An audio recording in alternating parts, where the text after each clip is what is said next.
Hello, my dear friends. So today I was crying so much, got so tired of it, and I just decided to listen to some Zumba songs, and I just ended up dancing to it most of the day with a smile, and I really appreciate that. I love Zumba songs. If you ever feel like crying or you're just tired or depressed, just try listening to Zumba songs, and it's very inconvenient to be sad and self-loathing to the Zumba songs. You just start dancing automatically, and just a smile shows up on your face and you're cool again. So I'm gonna have my wine today, and I would like to show you a shopping haul from the Russian store. So we'll be starting with the hot food, okay?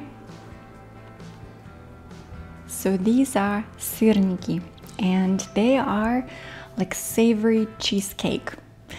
They're kind of sweet, but they're also very savory. They have a salty dough on top of them, and then they have like not really sweet inside, but it's also sweet. It's kind of like a Danish. If you remember Danish, like a cheese Danish, that's kind of similar to that. It's sort of sweet, but not really. So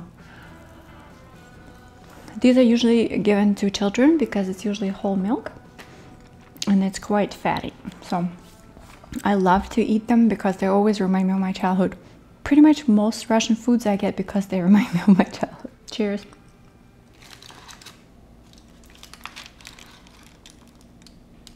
So these are chicken patties, and they're very different from the recipe that I share with you, and you can check it out if you'd like. They're much more meatier and more thick. They have real onions in them, and you can definitely feel the crunch of the onion of them too. These are quite traditional, and they also take me back to the times when I was in school or in camp, and we would be served this type of chicken patties almost every day with gravy and mashed potatoes.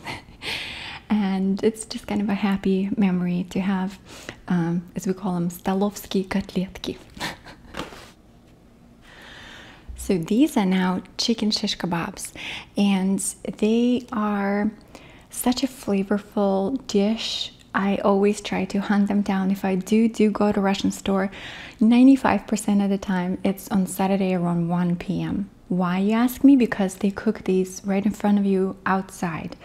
So it's fresh off the grill, and the smell, the aroma is just miles away, and it's just lingering, and you just can't deal. You just have to have them. It smells so good. Amazing, amazing marketing job. And usually within an hour, they're just gone. So you really have to get there on time. So this is lula kebab, and they look a little bit funky, but they're actually very tasty. It's a mixture, I think, of pork and beef. They're very juicy, very Middle Eastern inspired, and I think the whole recipe is really Middle Eastern. They do sell it in a Russian store because there's a lot of cultures that are Russian spoken but have that in them too. So that's quite nice that we get to experience different cultures through Russian food. So this last thing is borscht. So my husband doesn't really like borscht specifically, just because there's a lot of cabbage and beets and stuff like that. I don't think he's used to this kind of soups. So whenever I want borscht, it takes forever to actually make it on my own. So I usually just buy like a little bowl like this in a Russian store and just have it with memories and then cry. I'm just kidding. Just enjoy it in the moment as much as I can, and think of how my grandparents, my grandma specifically, used to make this all the time. My mom used to make it all the time with like really nice broth, and I just remember watching it, and the smell would just be all over the house. Just really good memories with the soup. I also, be honest with you, I already had some of these foods, so if you see some missing, it's because I've had them. No judgment. So that was the hot food, okay? So now other delis that I sometimes get that I suggest you could try if you ever want to, if you're ever in the Russian store, just try remembering these names. So this is pickled cabbage salad, and it's kind of like kimchi but not spicy. It's just sweet. So you can, and sometimes we forget to have fermented food. And these are so good for our stomach and for our gut health. So any kind of, again, kimchi, any kind of pickled vegetables are so good sometimes to have for your tummy. Now here's something that's very not good to have for your tummy. It's something that I already had half a tub of. Okay, I had it for lunch and I have no shame. And this is Olivier salad. I know, a very traditional salad.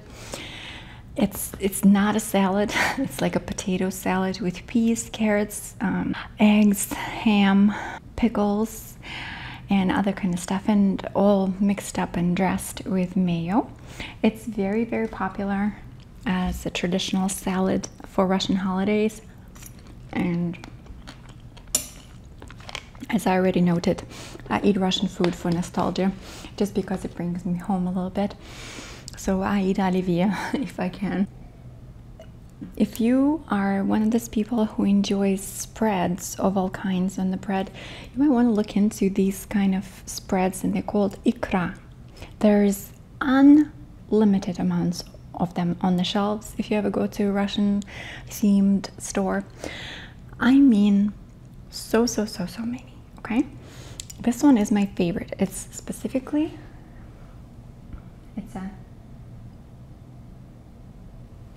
it's a certain recipe that should not be tempered with.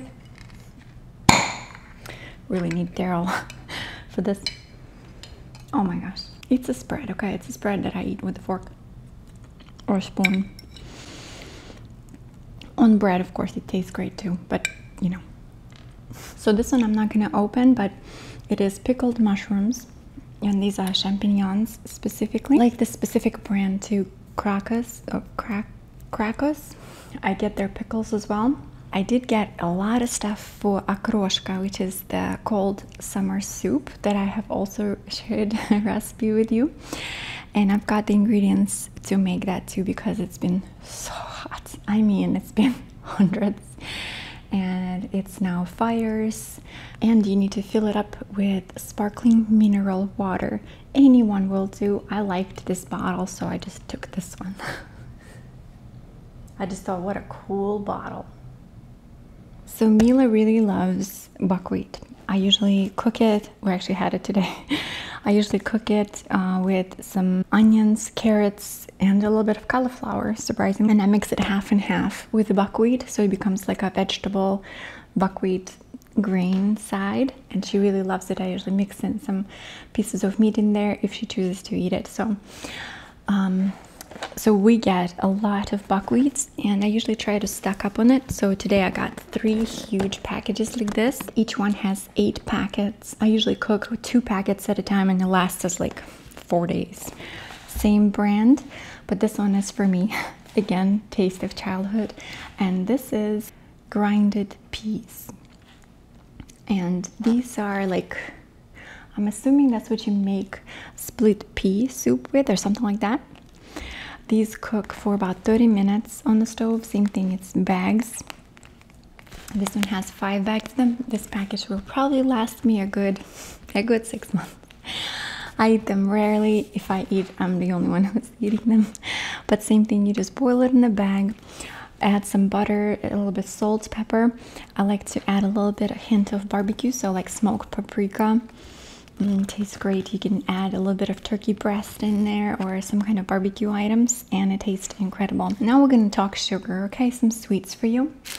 So Daryl and I already had these for lunch. So there's very little of them left now. I usually get a little amount, so it don't last me long.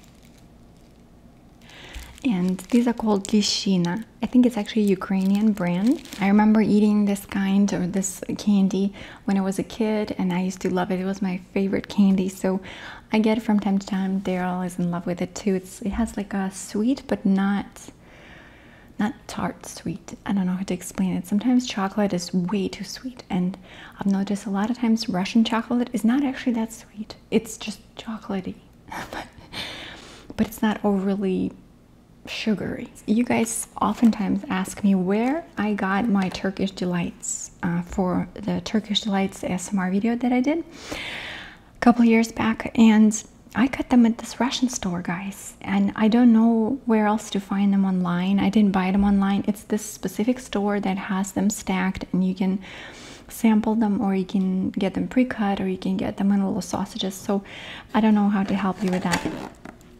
I also like to get these in packages too. So this one is Turkish Delight shredded wheat sweets with chocolate, pistachios, white campion water.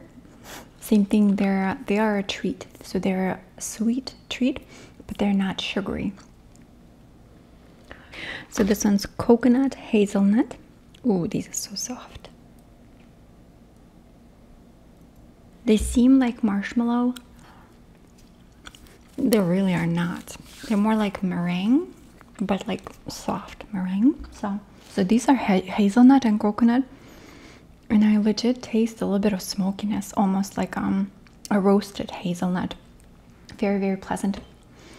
Virtually no sugar. I don't taste anything sugar. It's a sweet treat, but again, I don't taste any sugar. So now, the main reason why I went to the store was for cakes.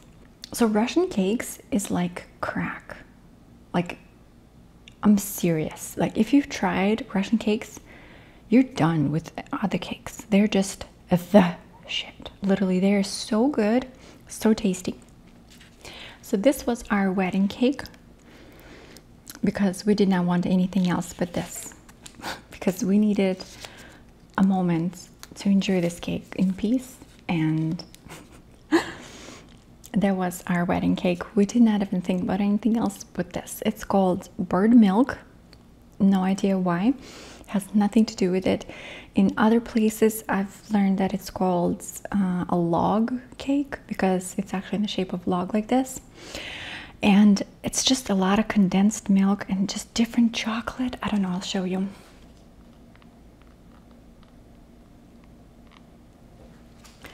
It's so creamy. I'm gonna put it back, okay? I'm putting it back, okay? Right. I'm not eating it today, okay? That's the deal. That thing is so good. Like, it's the same thing, not sugary. It's just so tasty. So then I also got some assorted pieces of cakes.